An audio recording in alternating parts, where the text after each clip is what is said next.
Na videoaula anterior, nós vimos a poesia lírica, que reúne cantigas de amor. Vimos a cantigas de amor e a cantigas de amigo.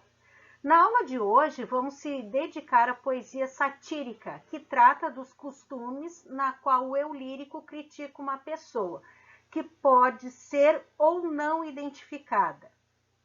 Aqui é a grande chave da questão para identificar se é uma cantiga de escárnio ou maldizer, que pode ou não ser identificada a pessoa. E na crônica nós vamos ver as cronicões, os livros de linhagem e as novelas de cavalaria. O gênero satírico, as cantigas de escárnio e de maldizer. As cantigas satíricas apresentam um interesse sobretudo histórico. São verdadeiros documentos da vida social, principalmente da corte.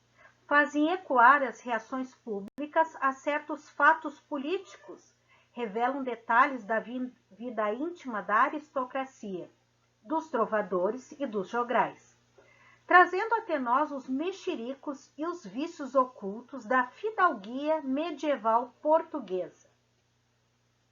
Enquanto as cantigas de escárnio utilizam a ironia e o equívoco para realizar mais indiretamente essas zombarias, as cantigas de maldizer são sátiras diretas. Daí sua maior virulência, o emprego mais frequente de palavrões, em geral os mesmos que se usam até os dias de hoje, e a abordagem mais desabusada dos vícios sexuais atribuídos aos satirizados.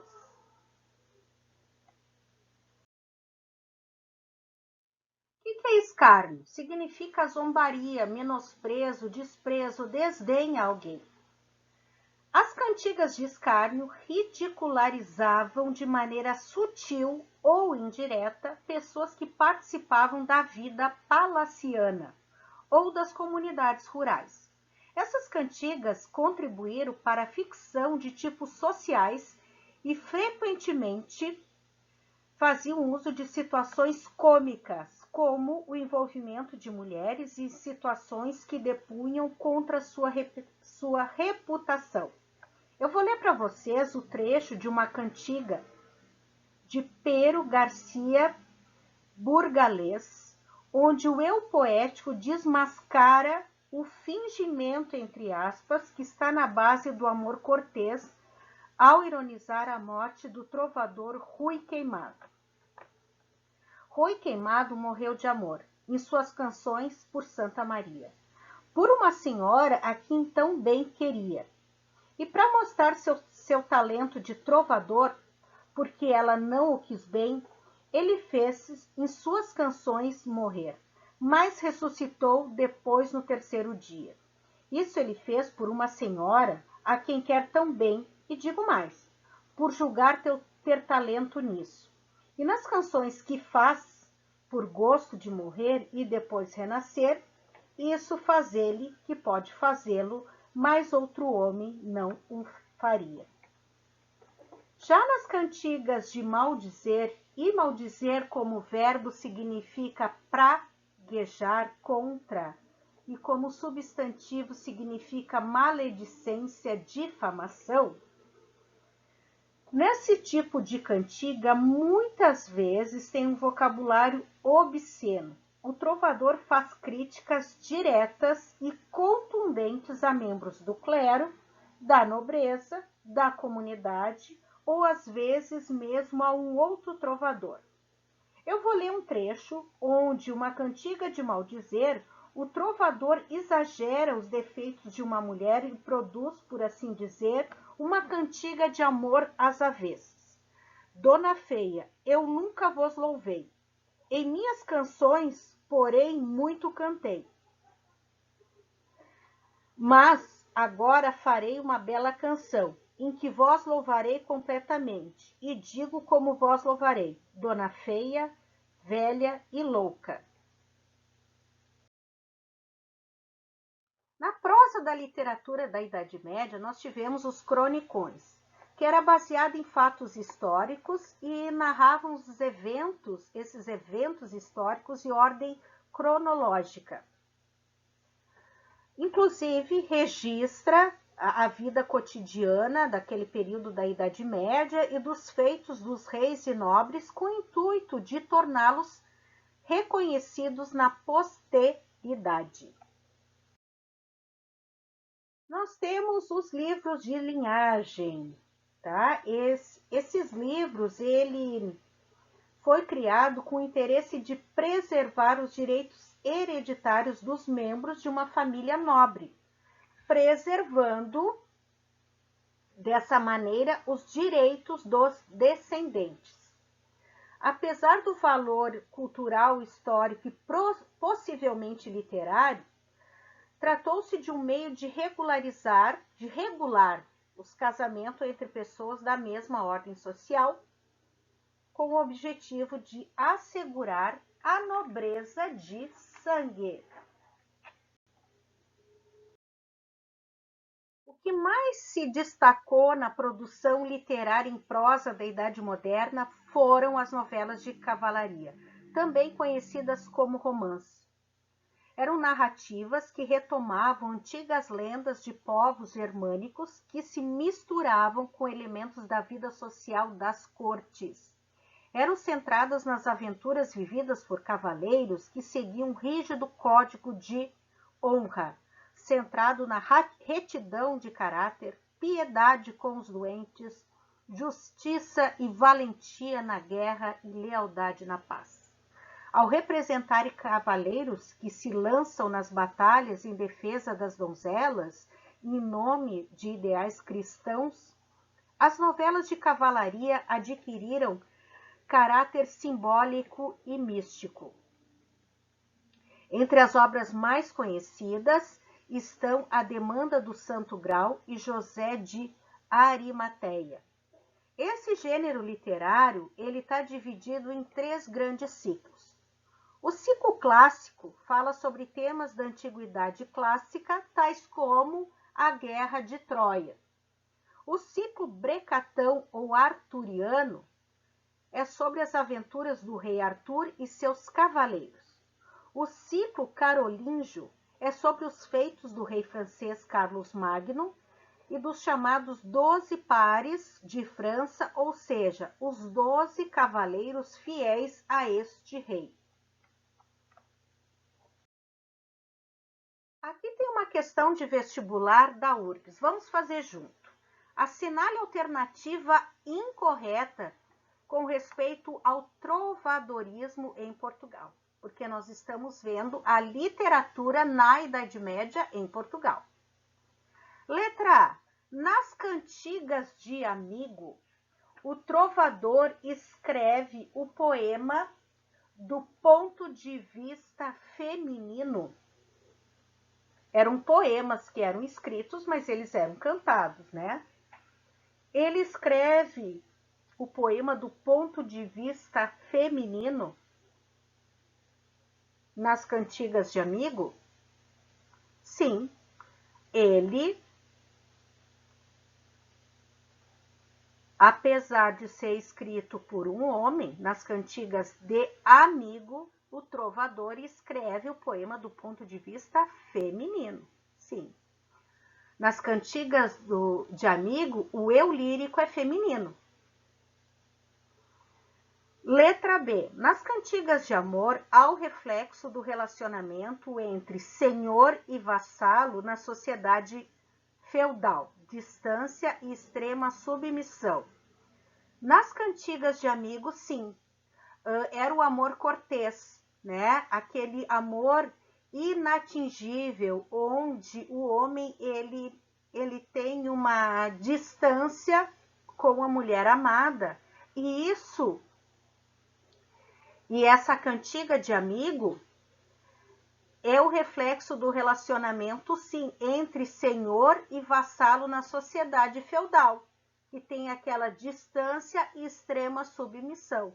Sim, isso acontece nas cantigas de amigo.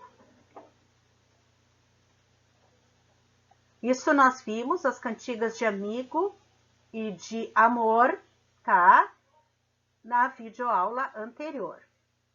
Letra C. A influência dos trovadores provenciais é nítida nas cantigas de amor galego-portuguesas? Sim, é nítido, né? Nós estamos falando do galego-português. Durante o trovadorismo ocorre a separação entre poesia e música?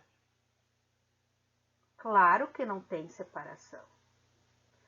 O que eu falei no início da questão? A música, a poesia, ela é cantada pelos trovadores por meio da música e dos instrumentos musicais que existiam naquele período da Idade Média, onde a grande massa da população não era nem alfabetizada. Então, as cantigas, elas eram cantadas. Então, é a letra D. O que diz na E? Muitas cantigas trovadorescas foram reunidas em livros ou coletâneas que receberam o nome de cancioneiros.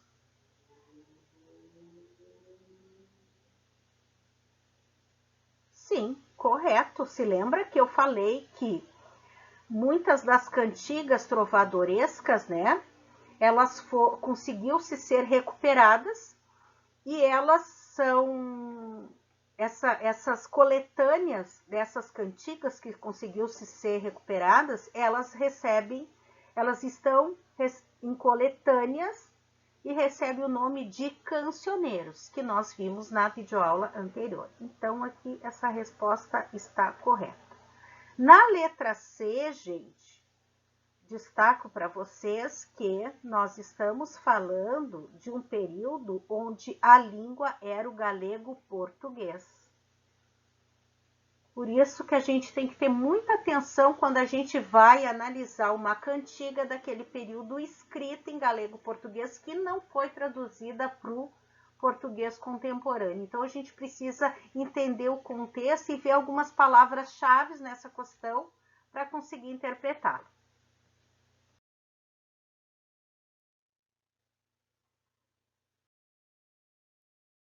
Aqui eu tenho uma questão de vestibular, onde a cantiga está escrita no galego-português. Vamos lá.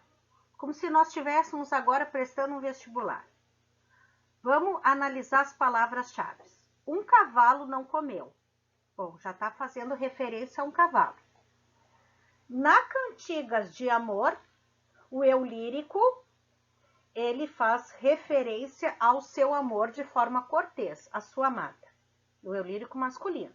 Na cantiga de amigo, eu tenho o eu lírico feminino, onde a mulher queixa-se da ausência do seu amante, do seu amado. Bom, então não são poesias líricas. Eu entro na poesia satírica. Ou é uma cantiga de escárnio ou uma cantiga de maldizer. E aqui fala, um cavalo não comeu, seu dono não lhe buscou, um cavalo não comeu há 6 meses, seu dono não lhe buscou, de novo, seu dono não lhe quis dar cevada, nem colocou os ferros, né, que se coloca no cavalo. Bom, aqui ele faz referência ao cavalo que não comeu e ao dono que não lhe buscou. Na cantiga de escárnio, eu tenho uma crítica sutil ou uma indireta que pode ser a membros da sociedade. Aqui, o dono de um cavalo. Na cantiga de maldizer, eu tenho uma crítica direta e contundente a membros da sociedade, geralmente com vocabulários de baixo calão. É mais escrachada, digamos assim, a cantiga de maldizer. Bom, pelo que nós estamos vendo aqui, ele não está utilizando o vocabulário de baixo calão, pelo que a gente consegue interpretar do contexto dessa cantiga aqui. Vamos ver as alternativas. Vamos lá.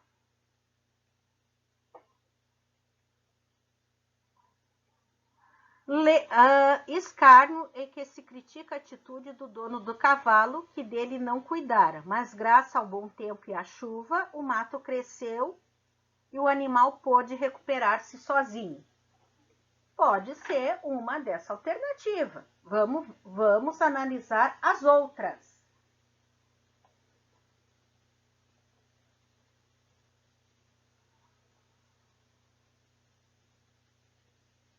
Letra B. O amor em que se mostra o amor de Deus com o cavalo, que, abandonado pelo dono, comeu a erva que cresceu. Nem pensar. As cantigas líricas, elas não fazem referência a animal, né? O eu lírico, na cantiga de amor, faz referência à sua amada, e na cantiga de amigo, a donzela faz referência ao seu amado. Não tem nada a ver com bicho. Então, ó, letra B, nem pensar. Escárnio, no qual se conta a divertida história do cavalo, que graças ao bom tempo e à chuva, alimentou-se, recuperou-se e pôde então fugir do dono que o maltratava. Para começar, as cantigas satíricas, tanto a de escárnio como o maldizer, ela faz uma crítica. Na cantiga de escárnio, a crítica é sutil ou indireta. Na cantiga de maldizer, eu tenho uma crítica direta. Falo diretamente. E geralmente utiliza-se vocabulário de baixo calão. Bom, não. Na cantiga de escárnio, ele não vai contar de forma divertida a história do cavalo. Ele vai fazer uma crítica. Não é essa. Amigo, em que mostre que o dono do cavalo não lhe buscou cevada, nem o ferrou por causa do mau tempo e da chuva que Deus mandou. Mas mesmo assim o cavalo pôde recuperar-se. Não é cantiga de amigo. Maldizer, satirizando a atitude do dono que ferrou o cavalo, mas esqueceu-se de alimentá-lo, deixando entregue à própria sorte para obter um outro elemento. Bom, eu tenho a sátira, né? Tá? Eu tenho a sátira. Mas a sátira, ela é utilizada para fazer uma crítica. E aqui está dizendo que a cantiga é de maldizer, satirizando a atitude do homem, do dono, que ferrou o cavalo, mas esqueceu-se de alimentá-lo, deixando entregue à própria sorte. Ele utiliza a sátira para criticar, então não é essa a resposta. A resposta é a letra A. Escárnio, em que se critica a atitude do cavalo, que dele não cuidara, mas graças ao bom tempo e à chuva, o mato cresceu e o animal pôde recuperar-se sozinho. Interpretar as cantigas trovadorescas escritas no galego português é pegar algumas palavras-chave que tem ali. É que nem ler o Alto da Barca do Inferno. Nós temos uma linguagem muito antiga, então eu preciso entender o contexto do Alto da Barca do Inferno para conseguir compreender a história, porque se eu for traduzir palavra por palavra, eu não vou conseguir. Por isso que, inclusive, tem as notas de rodapé identificando as palavras no Alto da Barca do Inferno, que é a próxima escola literária que a gente aprende, e faz parte da próxima escola literária.